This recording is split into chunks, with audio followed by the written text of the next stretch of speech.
Narito ang mga pinakamainit na balita ngayong tanghali. Dating Congressman Arnulfo Arnie Teves, arestado sa Timor-Leste. Department of Justice, nagpahayag ng kahandaan sa anumang sitwasyon sakaling mapauwi sa Pilipinas ang dating kongresista.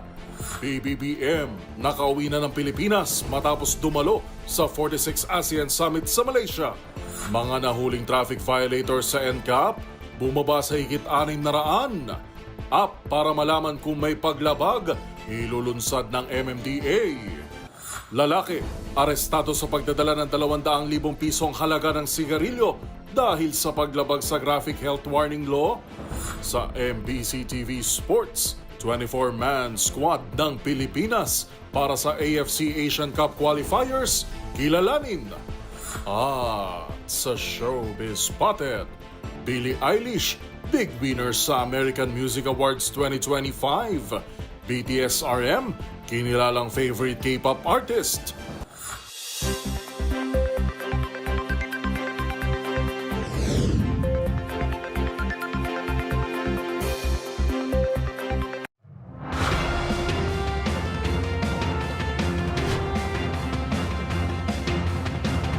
Bawat balita, makabuluhan.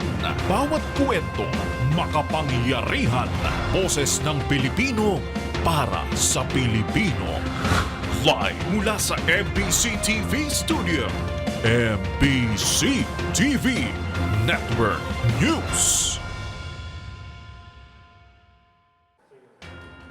Isinagawa sa Independence Flagpole sa Luneta ang pagdiriwang ng pambansang araw ng Watawat o National Flag Days na magsisimula ngayong araw, Mayo 28. Ito ay makasaysayang araw na nagpapaalala sa mga Pilipino ng mga sakripisyong ginawa ng mga ninuno sa paglaban para sa ating kalayaan. Nagtipon-tipon ang iba't ibang sektor, tanggapan ng pamahalaan at iba pang ahensya sa tapat ng monumento ng pambansang bayani na si Gat Jose Rizal, kung saan sabay-sabay na nag-stop and salute sa ating pambansang Watawat. Base sa Republic Act 8491 o Flag and Heraldic Code of the Philippines, inaatasan ng lahat ng opisina, ahensya ng gobyerno, mga establishmento, paaralan at pribadong tahanan na ibandera ang pambansang Watawat ng Pilipinas mula Mayo 28 o ngayong araw hanggang Hunyo 12 o sa mismong araw ng Kalayaan.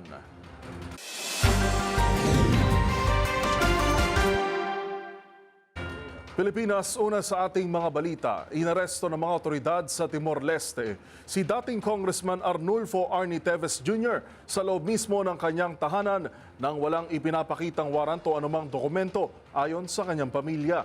Ang pag-aresto ay kinumpirma rin ng kanyang legal counsel sa Pilipinas. Una sa balitang yan, si Kyle Bulyas. Inaresto ng mga immigration officer sa Timor-Leste si dating Congressman Arnulfo Teves sa loob mismo ng kanyang tahanan. Ayon sa social media post ng kanyang anak na si Axel Teves, basta na lamang dinampot si Teves nang wala umanong ipinapakitang anumang warrant o dokumento. And picked him up. They just picked him up without documents, without warrants, or any form of legal documents. They just came in forcefully. They took him out forcefully. And right now, as we speak, he is still in the immigration building in Timor-Leste. Ito rin ang kinumpirma sa DZRH News ng legal counsel sa Pilipinas si Teves na si Attorney Ferdinand Topacio. Sa isang statement, sinabi nitong nasa Ministry of the Interior ngayon si Teves kasama ang kanyang abogado na si Dr. Joao Serra. Sa ngayon, hindi pa malinaw kung bakit bigla na lamang dinampot si Teves. Matatandang si Teves ang itinuturong mastermind sa pagpatay sa dating gobernador ng Negros Oriental na si Roel Degamo noong 2023. Pero nito lamang Marso, ibinasura ng korte sa Timor-Leste ang extradition request ng Department of Justice. Samantala, naging welcome naman sa asawa ni Degamo na si Pamplona Mayor at Congresswoman-elect Janice Degamo ang naging pag-aresto kay Teves. Sa isang statement, sinabi nitong isa itong hakbang para makamit ng kanyang pamilya ang hustisya at magsisilbi itong paalala na walang sino man ang nakaaangat sa batas. Umaasa ngayon ang pamilya Degamo sa mas maayos sa paglilitis para mapanagot sa batas si Teves. Para sa MBC TV Network News, ito si Kyle Bulyas ng DZRH, una sa Pilipinas, una sa Pilipino. Kaugnay ng balitang yan, nakahanda na ang Department of Justice o DOJ sakaling magdesisyon ang pamahalaan ng Timor-Leste na pabalikin sa Pilipinas si dating Congressman Arnulfo Teves Jr. Matapos ang kanyang pagkakadakip, kumpirmadong nasa kustodiya na ng Ministry of the Interior ng Timor-Leste ang dating mambabatas. Narito ang report ni Boy Gonzales. Nakahanda ang Department of Justice sakaling magdesisyon ang gobyerno ng Timor-Leste na pabalikin ng Pilipinas si dating Negros Oriental Congressman Arnulfo Teves Jr. Sa inilabas na pahayag ng DOJ, bagamat hindi pa nila makuha ang kumpletong detalye, handa nilang papanagutin si Teves sa mga kinakarap nitong kaso nang naaayon sa batas. Una nang kinumpirma ng Philippine National Police at abogado ni Teves na si Atty. Ferdinand Topacio na nasa kustodya na ng Ministry of the Interior ng Timor-Leste ang dating kongresista matapos itong maaresto. Bagamat ikinatuwa ng pamahalaan ang ginawang hakbang ng Timor-Leste kung saan hindi na dapat matili pa sa kanilang bansa, si Teves inaabangan pa rin ng DOJ ang formal na dokumento hinggil dito. Ito'y para malaman kung siya ba ay ipapadeport bilang undocumented foreigner o ma-extradite batay na rin sa unang kahilingan ng Justice Department. Si Teves ay naharap sa kaso murder na may kaugnayan sa pagpastang kay Gobernador Roel Degamo at iba pang krimen sa Negros Oriental. Para sa MBC TV Network News, ito si Boy Gonzales, una sa Pilipinas, una sa Pilipino. Matapos naman ang 3 araw ng pagpupulong sa Kuala Lumpur, nakabalik na sa bansa si Pangulong Ferdinand Marcos Jr. mula sa 46th ASEAN at related summits. Sa kanyang arrival statement, muling iginiit ng Pangulo ang paninindigan ng Pilipinas sa isyu ng West Philippine Sea at binigyan diin ang mga hakbang para sa mas matatag na ekonomiya. Narito ang pagtutok ni Dustin Bayog. Nakauwi na sa bansa si Pangulong Bongbong Marcos Jr. mula sa Kuala Lumpur, Malaysia, kung saan idinaos ang Ka-46 Association of Southeast Asian Nations o ASEAN at related summits. Lumapag ang Pangulo sa bansa kasama ang buong delegasyon kaninang alas 3:19 ng madaling araw lula ng PR001. Sa kanyang arrival statement, binigyan din ng Pangulo ang tindig ng bansa sa pagpapaigting ng karapatan nito sa isyu ng West Philippine Sea na naging bahagi rin ng diskusyon sa pagitan ng bansa at iba pang ASEAN leaders. I reaffirmed that the Philippines will continue to defend our sovereignty, sovereign rights, and jurisdiction in the West Philippine Sea in accordance with international law. We continue to strengthen our partnerships with all countries who share our values and our commitment to peace and the rule of law. Pagdating sa ekonomiya, binigyang kahalagaan ng Pangulo ang mga hakbang ng mga bansa tungo sa pagpapalakas ng ekonomiya sa rehiyon tulad ng pagkakaroon ng Treaty of Amity and Cooperation in Southeast Asia at ang pagkakabuo ng ASEAN Geo-Economics Task Force na nagbibigay rekomendasyon patungkol sa economic health ng mga bansa. Ayon sa Pangulo, 4.7% ang growth rate ng naturang rehiyon na mas mataas kumpara sa global average. We adopted the ASEAN Creative Economy Sustainability Framework, which is a roadmap for balancing economic growth, social inclusion, cultural preservation, and environmental sustainability. Sa usapin ng teknolohiya, inihayag ng Pangulo ang kasalukuyang development ng ASEAN sa pagsusulong ng ethical at responsableng paggamit ng artificial intelligence o AI.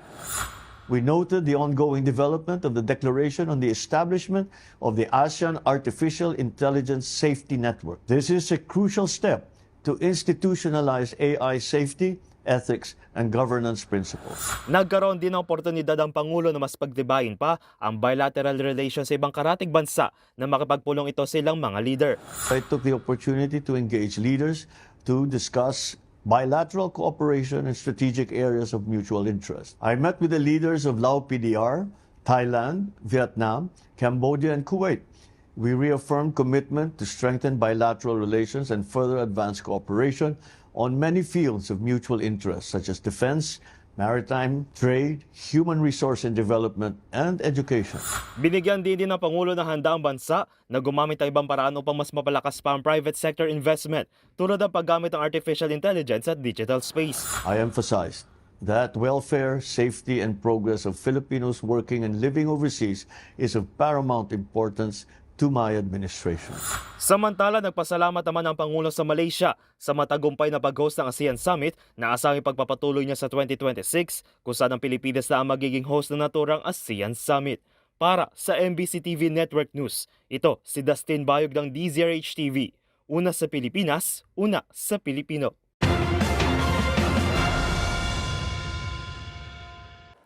Muli namang iginiit ni Pangulong Bongbong Marcos na ayaw niya sa impeachment ni Vice President Sara Duterte. Ito ang tila naiiritang sagot ng Pangulo nang matanong sa nalalapit na impeachment trial sa Senado sa June 3. Ayon kay PBBM, ilang beses niya pa bang dapat sagutin o ipaliwanag na ayaw niya sa impeachment. Anya, hindi rin niya maiuutos sa mga nagsampa ng kaso kung ano ang dapat nilang gawin. You don't put conditions to reconcile.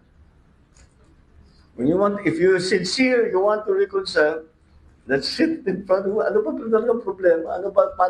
Paano nangyari ito? Tanggalin natin ang problema. Pero isasabihin mo, hindi ako makikipag-usap hanggang ibigay mo sa akin ito. Wala pupuntahan na. Tapos na. That's not reconciliation.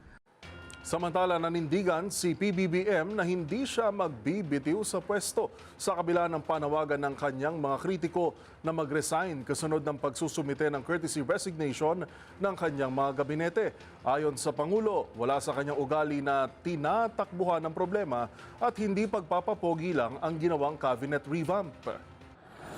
I will resign? Yeah, that's what they want. Ba't ko gagawin yun? At wala sa ugali ko yung tinatakbuhan ng problema.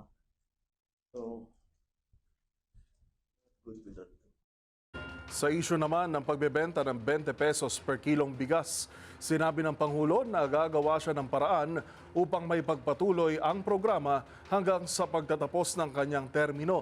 Aminado si PBBM na hindi ito magawa noon dahil hindi pa umano kaya ng sistema at iba pa ang presyo ng bigas. Watch me sustain it. And then we'll talk in May of 2028. Oh, natuloy ba o hindi? We found a way. We found a way to do it.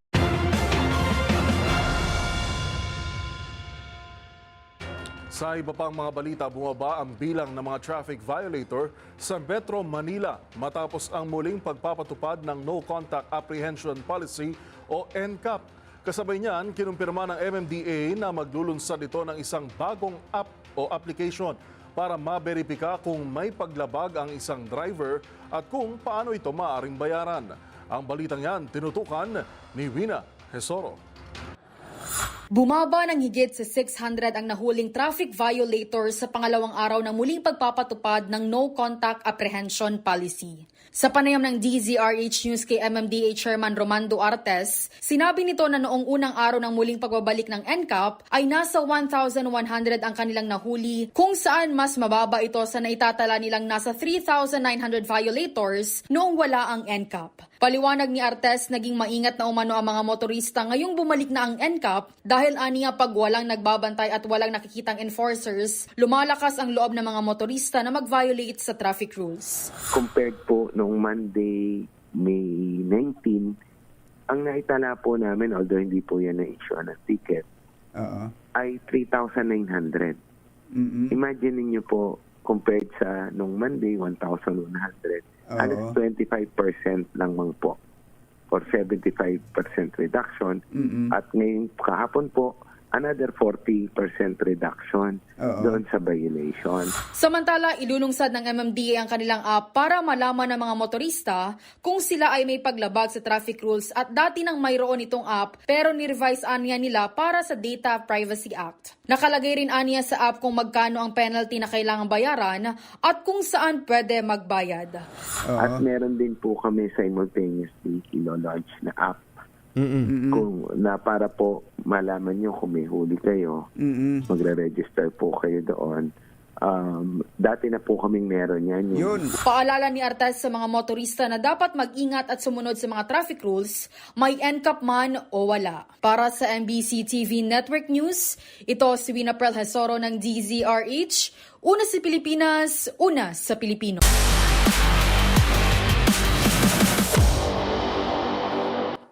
Sa mundo ng football, inilabas na ng Philippine Men's National Football Team ang kanilang line-up para sa susunod na laban sa AFC Asian Cup 2027 qualifiers.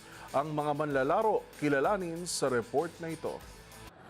Inilabas na ng Philippine Men's National Football Team ang kanilang 24-man lineup para sa darating na laban kontra Tajikistan sa AFC Asian Cup 2027 qualifiers. Nagaganapin sa June 10 sa New Clark City Athletic Stadium sa Capas, Tarlac. Kabilang sa mga piniling manlalaro ang mga batikang defender na sina Paul at Jeff Tabinas, Santi Rublico, Jesper Nayahome, Adrian Ogilvic, Joseph Bakay, Scott Woods at Amani Aguinaldo. Sa midfield, naroon sina Sandro Reyes, Randy Schneider, Manny Ott, Zico Bailey, John Lucero at Oscari Kikonen. Ang laban kontra Tajikistan ay kalawang match ng Pilipinas sa third round ng qualifiers. Nauna nang tinalo ng Azkals ang Maldives sa score na 4-1 noong Marso. Ang mga laban sa third round ay ginaganap sa home and away format kung saan ang mananalo sa bawat grupo ay aabante sa 2027 AFC Asian Cup. Ang laban sa June 10 ay gaganapin sa natural grass field ng New Clark City Athletic Stadium.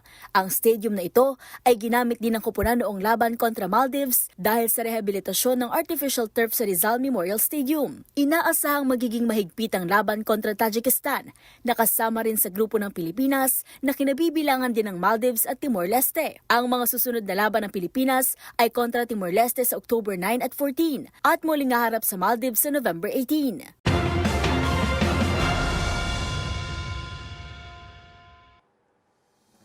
Narito pa ang mga balitang dapat ninyong abangan. AFP chief tiniyak na hindi magkakaroon ng kudeta at sinagot ang muling pag-ugong ng internal unrest sa Hanay. Sa MBC TV Global, 27 katao sugatan matapos araruhin ng isang sasakyan sa Northwest England. Sa Showbiz Spotted, hit song na Raining in Manila ng Lola Amor, ginawaran ng special award sa Japan.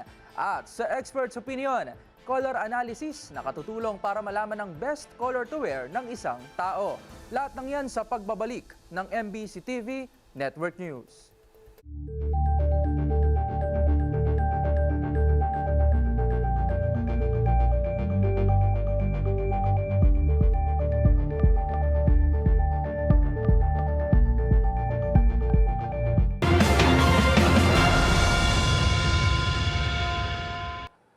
Mariing pinabulaanan ni Armed Forces of the Philippines Chief of Staff General Romeo Bronner Jr.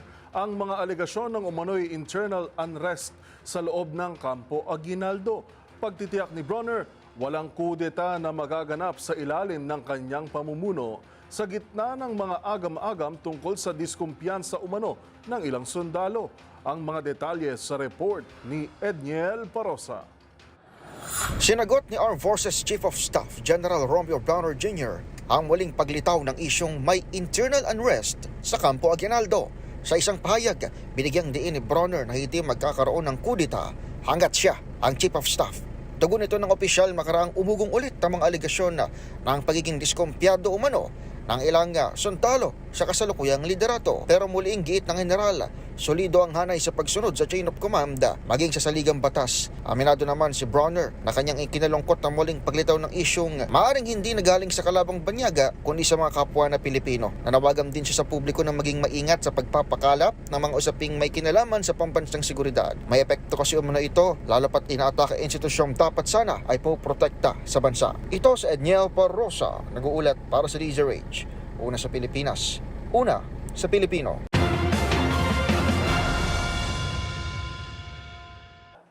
Hindi naman nababahala ang miyembro ng House Prosecution Team sa resulta ng Pulse Asia Survey kung saan 50% ang tutol sa impeachment kay Vice President Sara Duterte. Git nito, sa oras na may presenta na ang mga ebidensya, malaki ang tsansang magbago ang pananaw ng ilang Pilipino patungkol sa issue. Narito ang report ni Milky Regunan.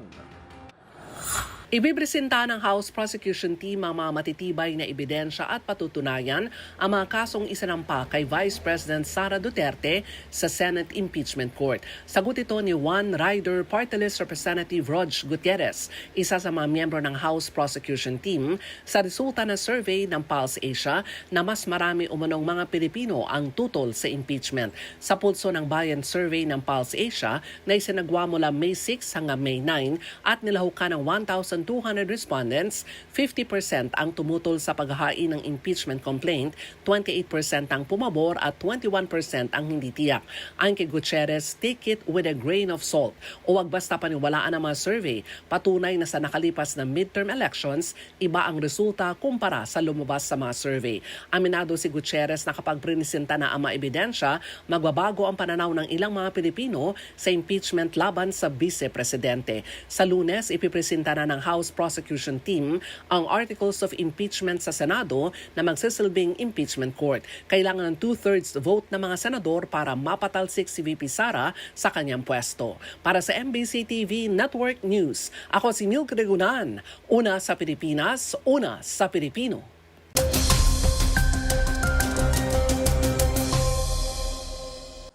Sa ating pong ulat panahon ngayong araw ng Miyerkules, kasalukuyang binabantayan ng Pag-asa ang isang low-pressure area sa labas ng western boundary ng ating Philippine Area of Responsibility. Inaasahan mang malulusaw sa loob ng 24 oras, magpapaulan ang trough o extension nito sa western sections ng bansa. Kabilang dito ang malaking bahagi ng Mimaropa, Western Visayas, Negros Island, gayon din ang Zamboanga Peninsula at island provinces ng Bangsamoro Region. May umiiral pa rin na frontal system na siya ring magpapaulan sa Batanes at Babuyan Islands. Samantala, dama naman ang alinsangan sa Metro Manila at sa silangang bahagi ng Kapuluan, bunsod po yan ng hanging dala ng easterlies. Sa pagtaya ng Pag-asa, inaasahang aabot sa 45 degrees Celsius ang heat index sa Butuan City sa Agusan del Norte. Pinag-iingat din ng ating mga kababayan, lalo na sa buong Ilocos Region at malaking bahagi ng Kabikulan kung saan posibleng maglaro sa 42 hanggang 44 degrees Celsius ang damang init ngayong araw. Bukas, magbabalik na ang southwesterly wind flow, kaya't asahan na ang pabugso-bugsong hangin at ulan maging dito sa Metro Manila.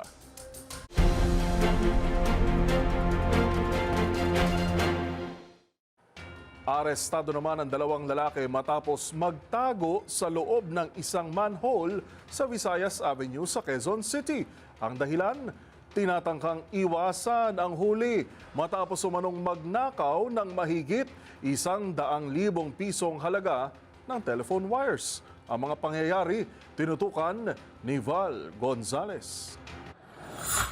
Matapos ang ilang oras na paghihintay ay lumabas at inaresto ang dalawang lalaki na nagtatago sa isang manhole sa Visayas Avenue, Quezon City. Ang naaresto ng mga otoridad ay ang mga umamin sa pagnanakaw ng mahigit 110,000 pisong halaga ng telephone wires. Sa report ng Quezon City Police District, inaresto ang dalawang suspect kasunod ng report ng mga security guard ng isang pizza restaurant na mayroong isang bukas na manhole na may mga nakatagong lalaki. Hinihingal pa ng lumabas ang dalawa na kinilalang sina alias Jerome, 31 anyos at isang alias Chris J, 33 anyos. Nakumpiska sa mga ito ang iba't ibang mga kable na nagkakahalaga ng mahigit 117,000 piso. Naharap ngayon ang mga suspect sa kasong paglabag sa Republic Act 10515 o ang Anti-Cable Television and Cable Internet Tapping Act of 2013.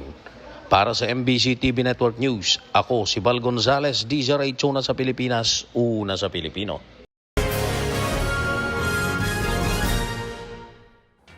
Sugatan naman ang nasa higit 20 katao sa Northwest England matapos araruhin ng isang SUV habang nagdiriwang ng kanilang Liverpool Premier League title. Yan at iba pang mga napapanahong balita mula sa iba't ibang panig ng mundo sa Global Headlines Report ni James Galange. Arestado ang 53-year-old na lalaki sa England matapos mang-araro ng kumpol ng mga tao kasabay ng selebrasyon ng Liverpool Premier League title victory kung saan 27 katao ang sugatan, kabilang na ang 4 na bata habang 3 naman ang nasa malubhang kalagayan. Una nang nilinaw ng mga otoridad na wala umano itong kinalaman sa anumang uri ng terorismo, bagkus ayon naman sa suspect, bigla na lamang daw itong napabilis ng takbo.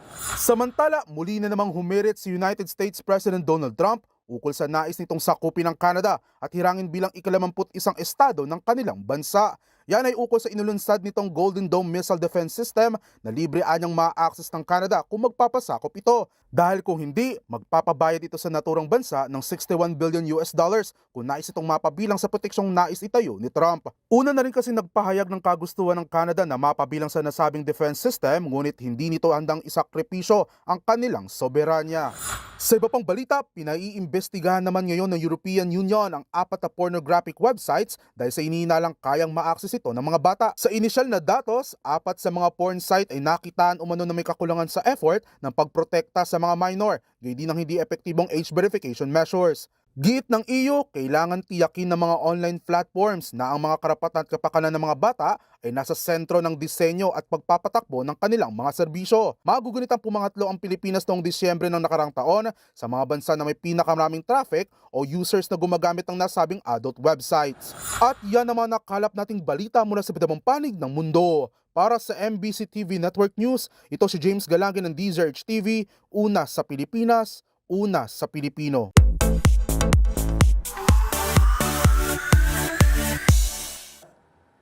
Kamay ng mga LSS pa rin sa kantang Raining in Manila. Ang viral hit na yan ng rising OPM band Lola Amor, ginawaran ng special awards sa Japan.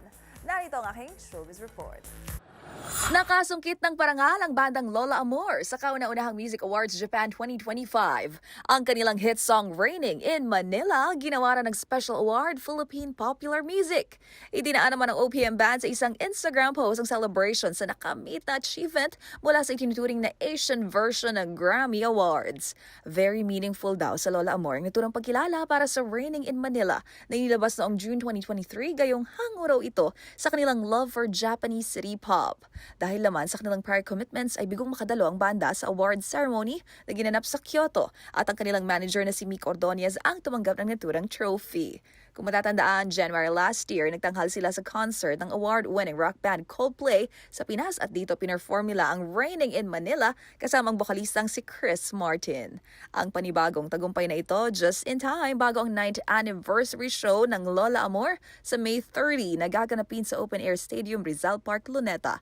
At kasabay niyan ay i-release ang kanilang bagong single na Misbehave.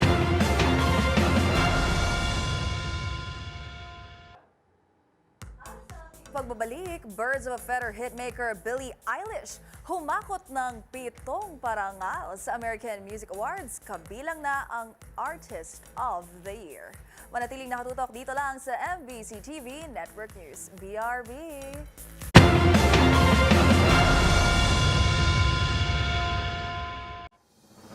Abangan sa aming pagbabalik, lalaking most wanted sa kasong panggagahasa sa Northern Samar, arestado. Sa MBC TV Sports, William Navarro lumipat na sa Magnolia Hotshots kapalit ni Calvin Abueva.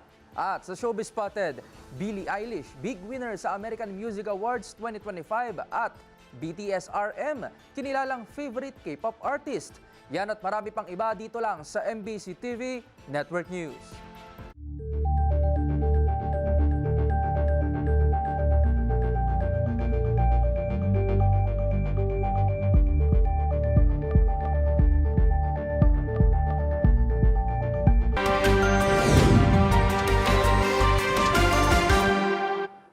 Sa pagpapatuloy ng ating balitaan, arestado ang isang lalaki sa pagdadala ng aabot sa 200,000 pesos na halaga ng sigarilyo na labag sa Graphic Health Warning Law. Yan at ang iba pang rumarapidong balita mula sa probinsya, hatid ng iba't ibang istasyon sa ilalim ng MBC Media Group. Balita mula sa Davao City. Arestado ang isang lalaki sa isagawang operasyon ng Regional Maritime Unit 11 sa Barangay Ubalde, Davao City noong Mayo 26, 2025 dahil sa paglabag sa Republic Act No. 10643 o ang batas na nagtataguyod ng graphic health warnings sa mga produktong sigarilyo. Kinilala ng mga otoridad ang suspect na si Alias War, nasa 8 gulang, may asawa, tricycle driver at residente ng Barangay 23-B, Quezon Boulevard, Davao City. Nasamsa mula sa suspect ang 8 master cases ng sigarilyo na tinatayan nagkakahalaga ng humigit kumulang 200,000 pesos. Ang mga nakumpiskang produkto ay kasalukuyang nasa pangangalaga ng Davao City Maritime Police Station at nakatakdang i-turnover sa Bureau of Customs para sa karampatang disposasyon. Ayon sa RMU 11 na naipatutupad ang batas na naglalayong palaganapin ang kamalayan sa kalusugan sa pamamagitan ng tamang paglalagay ng mga graphic health warnings sa mga produktong sigarilyo. Ang hakbang na ito ay bahagi ng mas pinaigting na kampanya ng pamahalaan laban sa iligal na distribusyon ng mga produktong sigarilyo at sa pagpatupad ng mga umiiral na batas pangkalusugan. Para sa MBC TV Network News, ito si June Suter, una sa Pilipinas, una sa Pilipino. Nahuli na ng otoridad ang itinuturing na top 1 most wanted person sa buong lalawigan ng Northern Samar dahil sa kasong panggagahasa. Sa ikinasan operasyon ng otoridad ng tauhan ng Bubun Municipal Police Station na pinapangunahan ni Police Captain Manuel Tadeo, Acting Chief of Police, ay natimbog ang nasa listahan bilang number 1 most wanted person sa buong lalawigan. Naalis ito kahapon lamang Mayo 27 sa sitio Hitulan ng Barangay Kabayhan, Katarman, Norte Samar. Ayon sa ulat ng PNP Bubon, ang akusado ay kinilala na si alias Berto, 19 na taong gulang at residente ng Barangay Sumurin ng naturang bayan.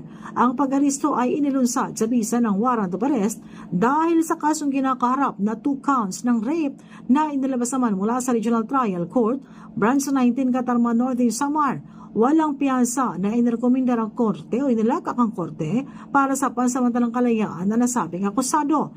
Dinala ang akusado sa Bubon Municipal Police Station kung saan kasalukuyang nakapiit para sa kakulang dokumentasyon at disposisyon. Mula sa MBC Network News, RH34 Jane Galet Bantayan, una sa Pilipinas, una sa Pilipino. Tulak ng illegal na droga sa Alaminos City, arestado sa may bust operation ng PNP. Sa ulat ni Chief of Police Lieutenant Colonel Bernabe Ramos, nagsagawa ang kanyang mga tauhan sa Drug Enforcement Unit kasamang Regional Intelligence Unit ng Pro-1 ng operasyon alas 9 ng umaga sa Barangay Poblasyon sa syudad, kung saan isa ang nagpanggap na buyer at nakabili ng isang plastic sachet na naglalaman na hinihinalang shabu sa suspect kapalit ng marked money. Agad itong inaresto at nakumpiska sa pag-iingat nito ang 5 plastic sachet pa ng illegal na droga na tumitimbang ng 2 gramo ng may street drug price na 13,600 pesos.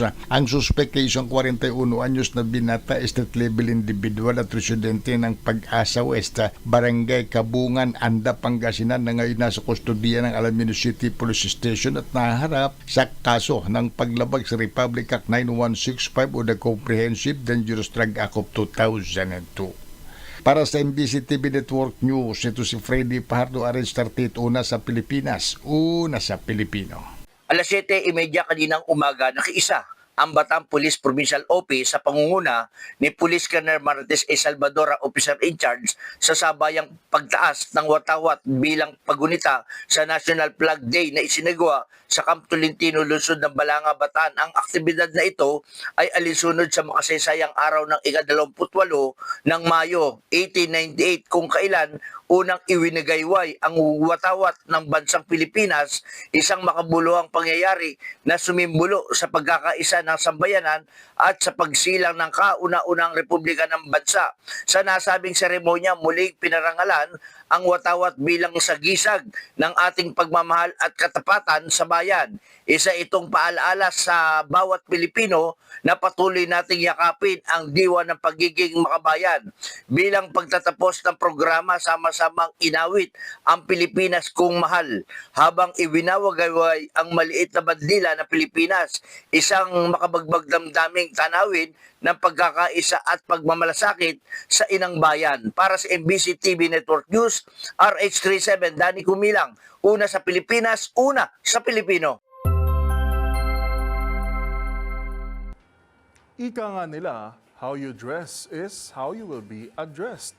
Muli na namang nauuso ngayon sa social media ang iba't ibang tips and tricks ng netizens kung paano ile-level up ang kanilang fashion style at OOTD. At ayon sa isang eksperto, ito rin daw ay nakabase sa kung anong kulay ang bagay na isuot natin at sa ating personalidad. Kung paano nga ba nalalaman ang best color for us sa tulong ng color analysis, tutukan sa report ni Rovic Manuel. Sa pag-usbong ng fashion style sa Pilipinas, hindi na rin maikakaila na may epekto na rin ito sa ating pagkakakilanlan. Base kasi sa isang eksperto, ang simpleng pagpili ng kulay ng isang tao ay maaari ring maimpluwensya ng ating kilos at pag-iisip. Sa panayam nga ng DZRH TV kay Miss Ingrid Nieto Pagulayan, isang Certified Image and Color Consultant sa programang Expert's Opinion, ibinahagi nito ang epekto ng pagpili ng akmang kulay na bagay sa isang tao gaya na lamang sa kanilang pananamit. It's for people na they want to present themselves better. Syempre, you want to be dressed in colors that complement you, that bring out your best features. Ang color analysis ay isang proseso ng pagtuklas at pagtukoy sa mga kulay na maaaring maging gabay ng isang individual sa pagtukoy ng wastong kulay ng damit, accessory at maging kulay ng buhok. Gayun din kung anong klaseng traits at emosyon ang gusto mong ipakita sa iba na kung saan ang mga kulay ay may iba't ibang kahulugan. When I do a color analysis nga, hindi lang physical ang tinitignan ko. I also ask questions. I also ask my client, ano ba yung mga, anong type of personality ba sila? And what do they do for a living? Ano yung mga goals nila? Because that's also something that I factor in because I find them good in this set of colors, but for their personality or para doon sa role nila sa trabaho or para doon sa goal nila, hindi siya masupport. Bagamat walang direktang pag-aaral na tumatalakay sa ugnayan ng kulay at personalidad dahil sa pagiging complex nito, may mga nagsasabi na maaari pa rin itong magkaugnay depende sa kung paano ito dinadala ng isang tao, pati na rin sa iba't ibang salik gaya ng kultura at personal na karanasan. Para sa MBC TV Network News, ito si Rovic Manuel ng DZRH TV, una sa Pilipinas, una sa Pilipino.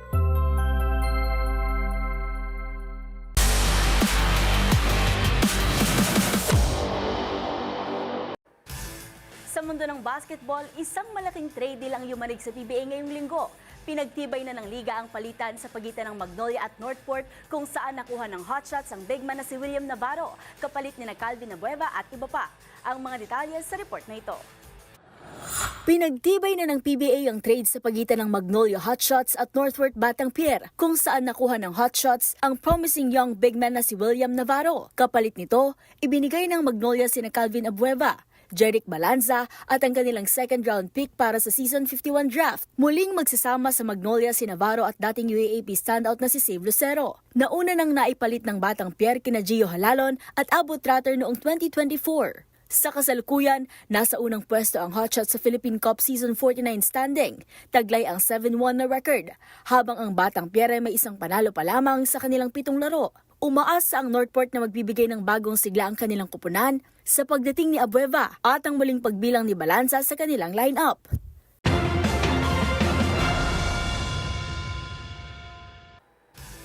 At yun ang mga latest updates sa mundo ng sports. Para sa MBC TV Network News, ito si Mili Borja ng DZRH TV, una sa Pilipinas, una sa Pilipino.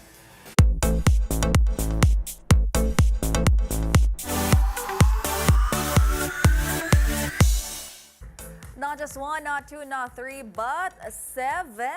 7 parangal ang nasungkit ng Birds of a Feather hitmaker na si Billie Eilish sa nagdaang American Music Awards. Habang si RM naman ang global sensation BTS, kinilalang favorite K-pop artist. Narito ang aking showbiz report.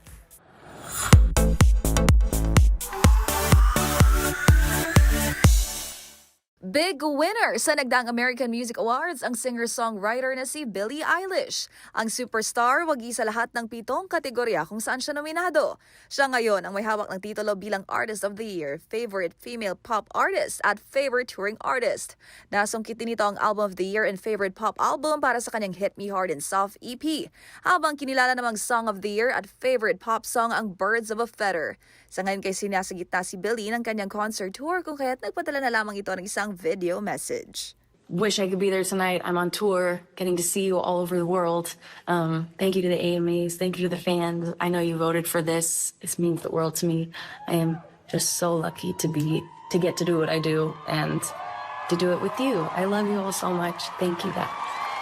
Samantala, pagdating naman sa mundo ng K-pop, itinangkal na favorite K-pop artist ang leader ng BTS na si RM. Ang rapper-singer ay kasalukuyang serve sa Korean Army bilang bahagi ng kanilang mandatory military service. Idinaan naman ito sa kanyang IG stories ang pasalamat sa AMAs at syempre sa kanilang fans o armies all over the world. Next month, inaasahang madidischarge sa military si RM o Kim Namjoon matapos ang 18 buwan. Ginanap ang American Music Awards sa Las Vegas hosted by J-Lo.